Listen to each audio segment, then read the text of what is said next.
Welcome to another grand edition of the NT Prep Preview. I'm sports writer Brandon LaChance. This is sports editor Kevin Chlum and sports writer Jared Bell.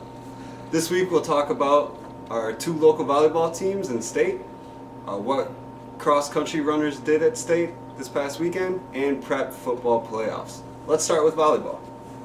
Well, like I said, we got two teams at state. We'll start off with LaSalle, Peru. They're going to be at state for their first time since 1990, so it's been a long time. I was just a 7-year-old whippersnapper when LaChance went to state before.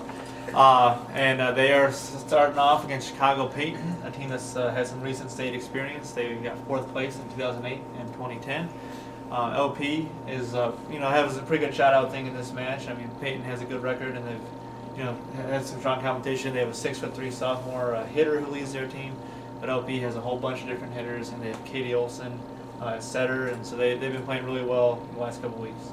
And that's named after former Chicago Bears great Walter Payton, so that's where the Payton comes from. So it's kind of a cool connection there. But Fieldcrest will also play in the state semifinal at 1:30 on Friday if they win. Just like LP would if they win, they'd both play for state titles on Saturday, which would be pretty cool. We've never had that happen before where two teams play for a state title. Fieldcrest still has to get through the semis. They play Edwards County in the semifinal. Edwards County is a team that's back at state. They got 4th last year. They really haven't played many 3-set matches. They're unbeaten going into state. I believe they're 40-0. So it'll be a tough matchup for Fieldcrest.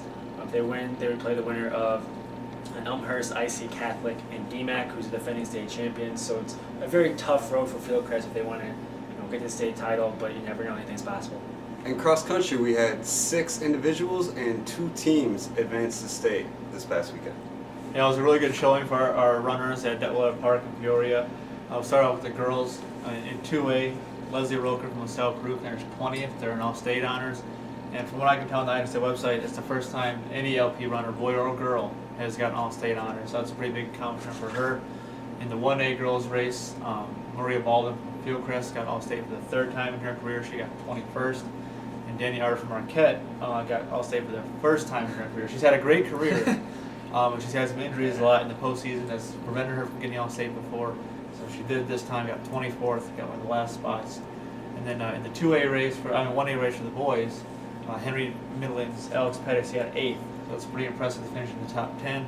And El Baldonado from Hall, he got 17th. So it was overall a great weekend for the runners. Prep football is in the quarterfinals of the playoffs. We have one team remaining in the Marquette Crusaders. The 11-0 and number 1 seeded Crusaders defeated Abington Avon 27-12 in the Class 1A second round game this past weekend to advance to the quarterfinals. The offense ran for 264 yards and 3 touchdowns, while the defense did their work with 3 forced turnovers on 2 interceptions and 1 fumble. The win against Abington Avon moves them to the quarterfinals to face the 9-3 Chicago Leo at St. Lawrence High School in Burbank. And guys, let's not forget about Hall, who had their season come to a close on Saturday as they lost to Moments. It was a really good game, a close game throughout. Hall kind of had to chase throughout the entire game. They got to within 14-13 but missed the PAT. They were unable to get any points on their next drive, so they ended up letting Moments score and made it an 8-point game. It was a smart decision because they had an opportunity to at least get the touchdown and try to tie. They got to the 21-yard line, but that's as far as they got. They ended up falling. Still a great season for the Red Devils, who started kind of slow this season but won 5 of their last 6 games. Now it's time for the best segment in all the land, the NT Prep Preview Powerhouse Players of the Week.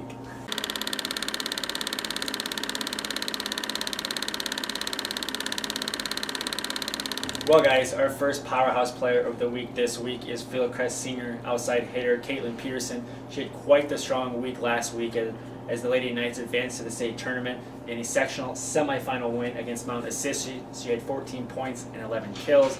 She had 13 kills in the sectional title game against Watseka and had 10 kills in the super sectional win over Fulton on Saturday. So she's definitely powering the Fieldcrest Lady Knights to state. And I'm going to stick with volleyball as well for my powerhouse player. It's Katie Olson, the senior setter from LaSalle Peru. She had 76 assists, 30 points, and 20 digs in LP's 3 matches last week, and that includes 31 assists, 9 points, and 8 digs in the super sectional win that sent the Lady Cavs to state. Better than, oh, by the way, what else has she did? That's quite a good week. I know, it sounds like a normal day at the office for her. Jeez. And the third Powerhouse Player of the Week is the before-mentioned Alex Pettis of Henry Midland for his 8th place finish at state. Thanks for watching, and make sure to come back next week at www.newstrib.com. /. Sports.